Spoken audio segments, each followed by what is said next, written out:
আসসালামু আলাইকুম এভরিওয়ান, কেমন আছো তোমরা সবাই?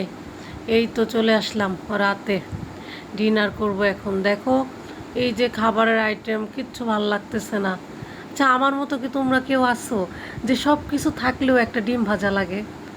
আমি কিন্তু পোলাওর সাথে মাংস খাচ্ছি, রোস্ট, কোনো সমস্যা নাই, কিন্তু একটা ডিম লাগবেই। তাই এখন তো মেঘলাকে অনেক রিকোয়েস্ট করলাম। ও বাই দ্য ওয়ে, মেঘলা আমাদের হেল্পিং হ্যান্ড, খুব ভালো মেয়ে।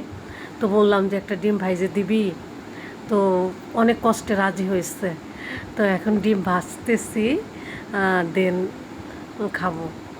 ঠিক আছে, তোমরা দেখো ডিম ভাজা।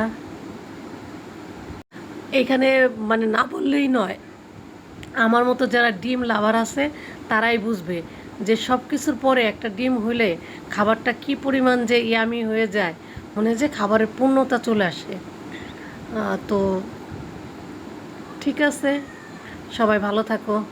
এখন তাহলে ডিনার করে নেই, আবার দেখা হবে। সে পর্যন্ত আল্লাহ হাফেজ।